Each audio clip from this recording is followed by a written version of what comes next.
Sambe nangai abwaka kamoto tsenza mboyi ataba to bakoko bwakisa ma Jésus te. Alléluia.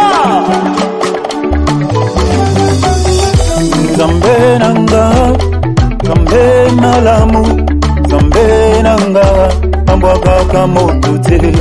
Zambe nanga zambe malamu boye yanga Yesu ambwaka kamoto te.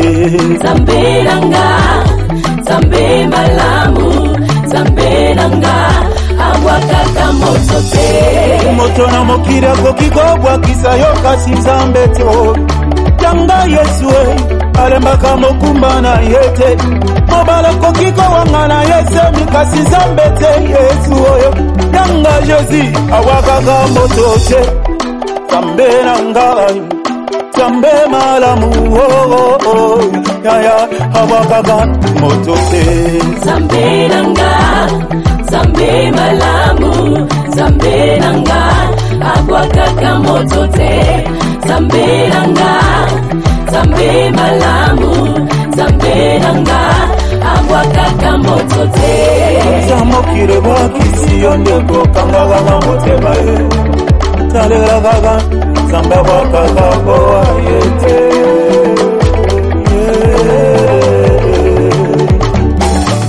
Hallelujah. Jesus. Hey.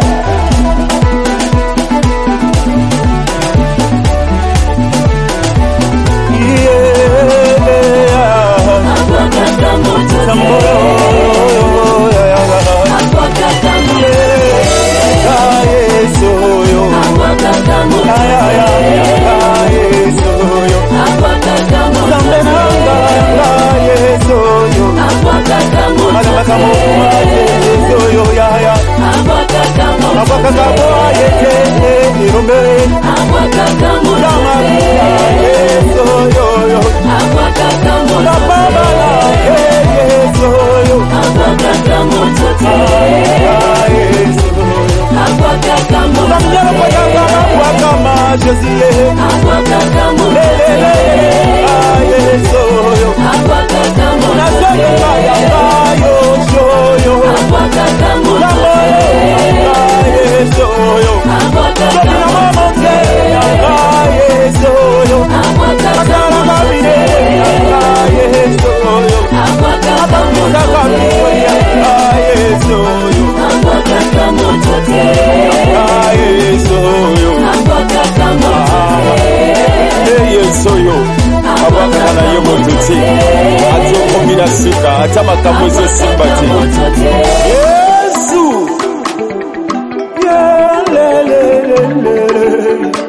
Oh yanga Yesu.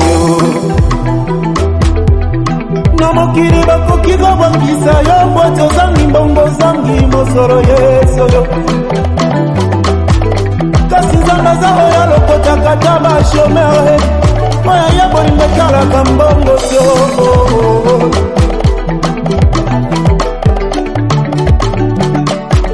Abwaka kamoto te o. Yesu yo, Yesu yo, Yesu yo, Yesu yo.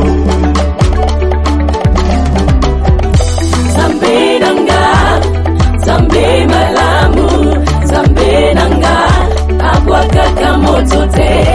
Zambe nanga zambe malamu zambe nanga abwaka kamoto te. On etike olelalela te ata yo veve olelalela te. Eza na papa moko abwakaka baoya ye te. Elela kaka ye kino akosale. Yoshua, hallelujah. Hey, le so yo. Abwakaka moto Abwaka te corona bilembo. Abwakaka moto Abwaka kisawate na kikomba. Abwakaka moto Abwaka te yo kona mbabe. Abwakaka moto Abwaka kitete na pata boloko yo. Abwakaka moto Abwaka te yo kona mbabe. Abwakaka moto Yesu yo. Abwakaka moto Abwaka te Yesu ya.